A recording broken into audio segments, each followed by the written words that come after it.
Wealth of recipes and ಬ್ಲಾಗ್ಸ್ಗೆ ಎಲ್ಲರಿಗೂ ಸ್ವಾಗತ. ಇವತ್ತು ನಾನು ಒಂದು ಟೇಸ್ಟಿಯಾದ ಕಾಯಿ ಟೊಮೆಟೊ ಚಟ್ನಿಯನ್ನು ತೊಗೊಂಡು ಬಂದಿದ್ದೀನಿ. ಈ ಚಟ್ನಿ ಅನ್ನ ಕಲಿಸ್ಕೊಂಡು ತಿನ್ನೋದಕ್ಕೆ ತುಂಬಾ ಟೇಸ್ಟಿಯಾಗಿರುತ್ತೆ ಹಾಗೂ ದೋಸೆ, ಚಪಾತಿ, ಇಡ್ಲಿ, ರೊಟ್ಟಿ ಎಲ್ಲದಕ್ಕೂ ಟೇಸ್ಟಿಯಾಗಿರುತ್ತೆ. ಬಿಸಿ ಅನ್ನಕ್ಕೆ ಸಾರು ತಿಂದು ಬೇಜಾರಾದ್ರಂತೂ ಇದು ಕಲಿಸ್ಕೊಂಡು ತಿಂದರೆ ಟೇಸ್ಟ್ ಇರುತ್ತೆ.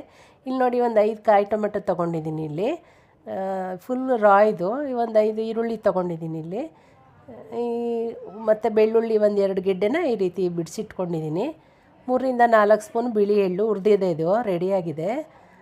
ಇಲ್ಲಿ ಒಂದೇ 1 ಸ್ಪೂನ್ ಬೆಲ್ಲ ತೊಗೊಂಡಿದ್ದೀನಿ, ಹುಳಿ ಇರುತ್ತಲ್ಲ ಹೊಡಿಬೇಕು. ಸೊ ಇಲ್ಲಿ ಉಪ್ಪು, ಕೊತ್ತಂಬರಿ ಸೊಪ್ಪು ಒಂದು ಇಡೀ ಮುಷ್ಟಿಯಷ್ಟು ತೊಳೆದು ಇಟ್ಕೊಂಡಿದ್ದೀನಿ. ಹಸಿಮೆಣಸಿನ್ಕಾಯಿ ಒಂದು 12ರಿಂದ 15 ತೊಗೊಂಡಿದ್ದೀನಿ. ಖಾರ ಅನುಗುಣವಾಗಿ ತೊಗೊಳ್ಳಿ. ಟೊಮೆಟೊ ಕಾಯಿ ಹುಳಿ ಇರುತ್ತಲ್ವ, ಅದರಿಂದ ಸ್ವಲ್ಪ ಖಾರ ಮುಂದೆ ಇದ್ದರೆ ಒಳ್ಳೆಯದು. ಈ ಥರ ದಪ್ಪ ಕಟ್ ಮಾಡಿಕೊಂಡ್ರೆ, ಯಾಕಂದರೆ ಹುರಿದ್ಬಿಟ್ಟು ರುಬ್ತೀವಲ್ಲ, ಅದರಿಂದ ದಪ್ಪಕ್ಕಿದ್ರೂ ಏನು ತೊಂದರೆ ಇಲ್ಲ. ಇಲ್ಲಿ ನಾನು ಒಂದು 2ರಿಂದ 3 ಸ್ಪೂನ್ ಎಣ್ಣೆ ಹಾಕ್ಕೋತಾ ಇದ್ದೀನಿ ಬಾಣಲಿಗೆ. ಸೊ ಎಣ್ಣೆ ಬಿಸಿ ಆದ ನಂತರ ಇಲ್ಲಿ ನಾವು ಕಟ್ ಮಾಡ್ಕೊಂಡಿದ್ದೀವಲ್ಲ ಈರುಳ್ಳಿನ, ಅದು ಹಾಕ್ಕೋತಾ ಇದ್ದೀನಿ. ಬಟ್ ಈರುಳ್ಳಿ ನಾನು ಒಂದು 2 ನಿಮಿಷ ಮೈಕ್ರೋವೇವ್ ಮಾಡಿದ್ದೀನಿ, ಬೇಗ ಆಗುತ್ತೆ ಕೆಲಸ ಅನ್ನೋ ದೃಷ್ಟಿಯಿಂದ ಅಷ್ಟೇ.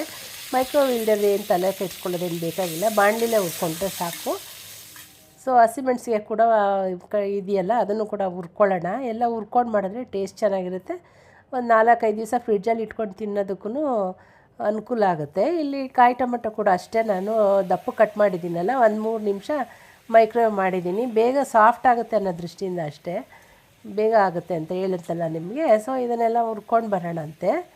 ಸೊ ಲೋ ಟು ಮೀಡಿಯಮ್ ಫ್ಲೇಮಲ್ಲಿ ಸ್ವಲ್ಪ ಕಂದು ಬಣ್ಣ ಬರೋವ್ರಿಗೆ ಎಲ್ಲನೂ ಹುರಿಯೋಣಂತೆ.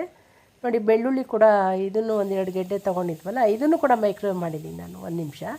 ಸೊ ಎಲ್ಲ ನಿಧಾನಕ್ಕೆ ಹುರ್ಕೊಂಡು ತಣ್ಣಗಾದ್ಮೇಲೆ ರುಬ್ಕೋಬೇಕಾಗತ್ತೆ. ರುಬ್ಬುವಾಗ ನಾನು ಯಾವುದೇ ನೀರು ಹಾಕ್ಕೊಂಡು ರುಬ್ಬಲ್ಲ, ಮಾಡೋಕ್ಕೆ ಒಂದು 10 ನಿಮಿಷ ಸಾಕಷ್ಟೇ. ಇದು ಕೊತ್ತಂಬರಿ ಸೊಪ್ಪು ತೊಳೆದಿಟ್ಕೊಂಡಿದ್ವಲ್ಲ, ಅದನ್ನು ಸ್ವಲ್ಪ ಹುರ್ಕೊಳ್ಳೋಣ.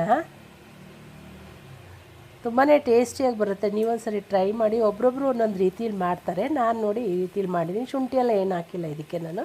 ಉತ್ತರ ಕರ್ನಾಟಕದ ಅಂಗಡಿಲಿ ಸಿಗುತ್ತೆ ನಿಮಗೆ ಈ ಟೊಮೆಟೊ, ಯಾವಾಗಲೂ ಸಿಗುತ್ತೆ 24/7 330 ಕಾಲ ಸಿಗುತ್ತೆ. ಇದು ಬೇರೆ ಮಾರ್ಕೆಟಲ್ಲಿ ಕೆಲವು ಟೈಮ್ ಸಿಗುತ್ತೆ, ಇಲ್ಲದ್ರಿಲ್ಲ.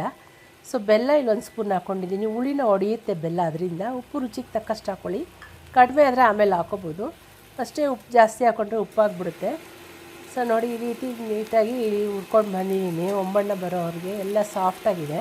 ಸ್ವಲ್ಪ ತಣ್ಣಗಾಗಕ್ಕೆ ಬಿಡೋಣ. ಇದು ಹುರಿದಿದ್ನಲ್ವ, ಎಳ್ಳು ಕೂಡ ಹಾಕ್ಕೋತಾ ಇದ್ದೀನಿ ನೋಡಿ. ಇಲ್ಲಿ ಎಳ್ಳು ಹಾಕ್ಕೊಂಡ್ರೆ ಟೇಸ್ಟ್ ತುಂಬ ಚೆನ್ನಾಗಾಗುತ್ತೆ. ನೀವು ಒಂದು ಸರಿ ಪ್ರಯತ್ನ ಪಡಿ ಈ ಪ್ರೊಸೀಜರಲ್ಲಿ. ಇಲ್ಲಿ ತಣ್ಣಗಾಗಿರೋ ಅಂಥ ಮಿಶ್ರಣನ ಇಲ್ಲಿ ರುಬ್ಬಕ್ಕೆ ಹಾಕ್ಕೋತಾ ಇದ್ದೀನಿ. ಪುದೀನ ನಾನು ರುಬ್ಬಿದ್ದೆ, ಅದೇ ಮಿಕ್ಸಿ ಜಾರಲ್ಲಿ ನಾನು ರುಬ್ಕೋತಾ ಇದ್ದೀನಿ. ನೋಡಿ, ಈ ಥರ ಕನ್ಸಿಸ್ಟೆನ್ಸಿ ಬಂದರೆ ಸಾಕು, ತುಂಬ ಗಂಧ ಥರ ಆಗೋದು ಬೇಕಾಗಿಲ್ಲ. ಟೊಮೆಟೊ ಕಾಯಿ ಚಟ್ನಿಗೆ ಯಾವುದೇ ರೀತಿ ನೀರು ಹಾಕಿ ರುಬ್ಬಿಲ್ಲ, ಅದರಲ್ಲಿರೋ ಮಾಯಿಶ್ಚರೇ ಸಾಕು, ನೀರಿನ ಅಂಶ. ಸೊ 4-5 ದಿವಸ ಇಟ್ಕೊಂಡು ಉಪಯೋಗಿಸ್ಬೋದಲ್ಲ, ಅದರಿಂದ. ಮತ್ತು ಒಗ್ಗರಣೆ ಕೂಡ ಒಂದು ಕೊಟ್ಕೋಬೋದು. ನಾನು ಯಾವುದೇ ರೀತಿ ಒಗ್ಗರಣೆ ಕೊಟ್ಟಿಲ್ಲ, ಚೆನ್ನಾಗಿ ಹುರಿದು ಮಾಡಿರೋ ದೃಷ್ಟಿಯಿಂದ ಒಗ್ಗರಣೆ ಏನು ಕೊಟ್ಟಿಲ್ಲ. ನಿಮಗೆ ಈ ವಿಡಿಯೋ ಇಷ್ಟ ಆಯಿತು ಅಂತ ಅಂದ್ಕೊಂಡಿದ್ದೀನಿ. ಇಷ್ಟ ಆದರೆ ಲೈಕ್ ಮಾಡಿ, ಶೇರ್ ಮಾಡಿ, ಕಮೆಂಟ್ ಮಾಡಿ. ಮತ್ತಷ್ಟು ರೆಸಿಪಿ ಜೊತೆ ಬರ್ತೀನಿ. ಇಲ್ಲಿವರೆಗೂ ನನ್ನ ವಿಡಿಯೋ ನೋಡೋದಕ್ಕೆ ಧನ್ಯವಾದಗಳು.